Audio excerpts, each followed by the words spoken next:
ప్రియమైన దేవుని పిల్లలారా, ప్రభువైన యేసుక్రీస్తు నామములో మీకు నా వందనములు. మన జీవితంలో కొన్ని సందర్భాలలో ఇలా అనిపిస్తుంటుంది, నన్నెవరు చూడడం లేదు, నా బాధను ఎవరు అర్థం చేసుకోవడం లేదు, నేను ఒంటరిగా ఉన్నాను అని. అలాంటి సమయంలో ఈరోజు దేవుని వాక్యం మనకు ఒక గొప్ప ఆదరణిస్తుంది.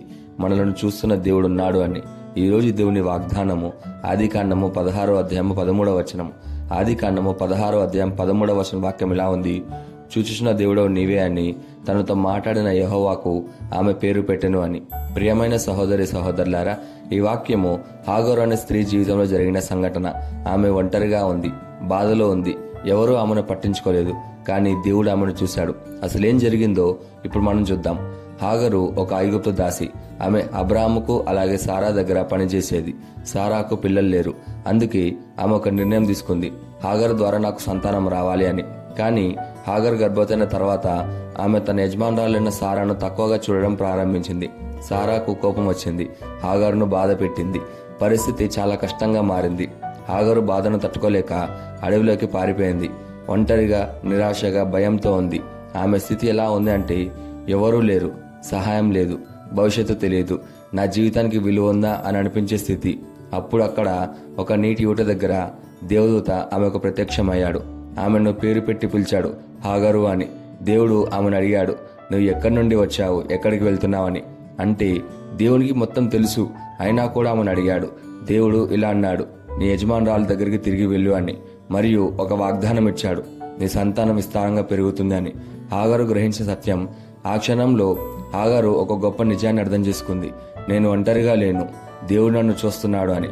అందుకే ఆమె దేవునికి ఒక పేరు పెట్టింది, ఎల్రోయి అని. అంటే నన్ను చూచుచున్న దేవుడు అని.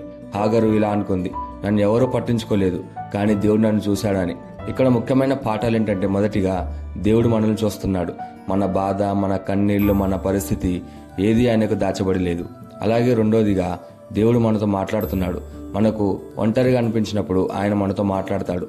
మూడోదిగా దేవుడు మార్గం చూపిస్తాడు. సమస్యల నుండి పారిపోవడం కాదు, సరైన మార్గంలో నడిపిస్తాడు. నాలుగోదిగా మనం విలువైన వాళ్ళం, ప్రపంచం పట్టించుకోకపోయినా దేవుడు మనల్ని చూస్తున్నాడు. ఈ వాగ్దానాన్ని మన జీవితానికి ఎలా తీసుకోవాలంటే, మొదటిగా ఒంటరిగా అనిపించిన దేవుడిని నమ్మాలి, ఆయన మనతో ఉన్నాడు. రెండోదిగా మన బాధలను దేవుడితో చెప్పాలి, హృదయాన్ని ఆయన ముందు పొయ్యాలి. మూడోదిగా దేవుని మార్గదర్శకత్వాన్ని అనుసరించాలి, ఆయన చెప్పిన దారిలో నడవాలి. నాలుగోదిగా దేవుని సన్నిధిలో ఉండాలి, ఆయనతో సంబంధం పెంచుకోవాలి. ఇక్కడ మనం నేర్చుకోవాల్సిన పాఠం ఏంటి అంటే, మనం ఒంటరిగా లేము, ఆయన మనల్ని మర్చిపోలేదు, దేవుడు మనల్ని చూస్తున్నాడు అని. ఈ వాగ్దానాన్ని మనం స్వతంత్రించలాగా మనం ప్రార్థన చేద్దాం. మమ్మల్ని మిక్కిలిగా ప్రేమించిన ప్రియా పరలోకపు తండ్రి, నీకే కృతజ్ఞతాస్తుతులు, వందనాలు చెల్లించుకుంటున్నాం ప్రభువా. నీ వాగ్దానం ద్వారా మాతో మాట్లాడినందుకు నీకే ధన్యవాదాలు చెల్లించుకుంటున్నాం ప్రభువా. ఈరోజు నీ వాక్యం ద్వారా నీ మమ్మల్ని చూస్తున్నామని మాకు గుర్తు చేసినందుకు నీకే కృతజ్ఞతలు చెల్లించుకుంటున్నాం ప్రభువా. మా జీవితంలో ఒంటరితనం, బాధ వచ్చినప్పుడు కూడా నీవు మా దగ్గర ఉన్నావని నిన్ను నమ్మే విశ్వాసాన్ని మాకు దయచేయండి తండ్రి. మా కన్నీళ్లు చూచి మా పరిస్థితులను మర్చిపోయే దేవుడవు కాదయ్యా నువ్వు. మా హృదయాన్ని నీ సన్నిధిలో ఉంచి నీ మార్గంలో నడిచేలా మమ్మల్ని నడిపించమని ప్రార్థిస్తూ యేసుక్రీస్తు నామములో అడుగుచున్నాము తండ్రి, ఆమేన్.